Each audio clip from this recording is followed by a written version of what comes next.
আসসালামু আলাইকুম। আশা করি সকলেই ভালো আছেন। আল্লাহর অশেষ রহমতে আমিও ভালো আছি আলহামদুলিল্লাহ। নতুন একটি ভিডিও নিয়ে হাজির হলাম। আশা করি আপনাদের সকলের কাছে অনেক বেশি ভালো লাগবে। ভালো লাগলে অবশ্যই লাইক, কমেন্ট, শেয়ার করবেন এবং চ্যানেলটি সাবস্ক্রাইব করে পাশে থাকবেন এবং কষ্ট করে না টেনে সম্পূর্ণ ভিডিওটা দেখবেন, যাতে করে আমার ওয়াচ টাইমটা পূরণ হতে সহযোগিতা হয়। দেশ এবং দেশের বাইরে থেকে অনেক আপু ভাইয়ারা আমার ভিডিও দেখেন, অনেক সুন্দর সুন্দর কমেন্ট করেন। আপনাদের কমেন্ট পড়ে আমি কিন্তু খুবই খুশি হই এবং আরও একটি ভিডিও তৈরি করার জন্য অনেক উৎসাহ পাই। তো এই তো প্রতিদিনের মতো আজকেও একটি ভিডিও নিয়ে আসলাম আপনাদের কমেন্টের ভিডিওর পরিপ্রেক্ষিতে। এবং আপনারা যারা অনেক সুন্দর সুন্দর ভিডিও করেন আমার কাছে কিন্তু অনেক ভালো লাগে। আমি তাদের নামগুলো বলছি না, বাট অনেক আপু অনেক সুন্দর সুন্দর ভিডিও করেন, আমার কাছে খুবই ভালো লাগে। তো আমি আজকে আপনাদের সাথে শেয়ার করছি কি রান্না করেছি সেগুলো। আজকে আমি অনেকটা পেঁয়াজ দিয়ে ডিম ভুনা করব, এভাবে আর কি খেতে মন চেয়েছে। বাট এখানে কিন্তু পানি ব্যবহার করব না, পানি ব্যবহার না করে আর কি ডিমটা ভুনা করব। তো পুরো ভিডিওটা দেখতে থাকেন, সামনে একটা আকর্ষণ আছে। তো এই যে দেখুন, আমি এইভাবে আর কি হালকা আঁচ করে ঢেকে ঢেকে সিদ্ধ করে নিয়েছি আর কি পেঁয়াজটাকে।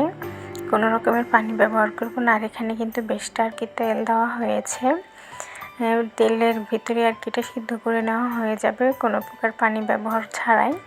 তো আপনারা অনেকে অনেক ভালো রান্না করেন, আমি এত ভালো রান্না করতে পারি না, তারপরেও মোটামুটি আর কি পারি। তো এই যে আমার সব কিছু আর কি এখানে মিশিয়ে নিলাম মশলা দিয়ে। এখন ডিমগুলো দিয়ে দেব। এই ডিমের সাথে আরও কিছুক্ষণ পেঁয়াজটাকে সিদ্ধ করে নেব এবং ডিমের ভিতরে মশলা ঢোকার জন্য এটার সাথে আরও কিছুক্ষণ রান্না করে নেব। তো আসলে এই রান্না করার শেখানোর কিছুই নেই, আপনারা সবাই রান্না করতে জানেন, ভিডিও যেহেতু করেছি তাই আর কি বলা হচ্ছে। তো আমার রান্নার কি শেষ হয়ে গেছে। এটা কিন্তু আসলে যে বললাম সেহরির জন্য রান্না করে নিচ্ছি, আর ইফতারের জন্য অন্য কিছু রান্না করে নিয়েছি। জাস্ট একটু সেহরি খাওয়ার জন্য এই জন্য 2টা ডিম আর কি করে নিয়েছি। তো আমার রান্নাটা শেষ হয়ে গেছে। খাবারটা কিন্তু খুবই মজা হয়েছিল, আর ঝাল নুন সব কিছু ঠিক ছিল। রোজা রেখেও যদিও রান্না করেছিলাম, খুবই মজা হয়েছিল। তো এই যে দেখুন সেই আকর্ষণটা, এটা অ্যালোভেরা আইস। আমি ফ্রিজ খুলে দেখি যে এরকম আর কি আইস পড়ে গেছে। আসলে খুব বেশি তো এখন রোজার মাস, খুব বেশি ফ্রিজ খোলা হয় না, রান্নাও করা হয় না, একবার রান্না করা হয়, যার জন্য আর কি আইস পড়ে গেছে। আর আইসগুলো তুলতেও সময় পাচ্ছিলাম না, তো সেটাই আর কি আপনাদের সাথে শেয়ার করছি। অনেক বেশি ঠান্ডা, হাত থেকে রাখতে গিয়ে আর কি ওটা ভেঙে গেল, কষ্ট লেগেছিল।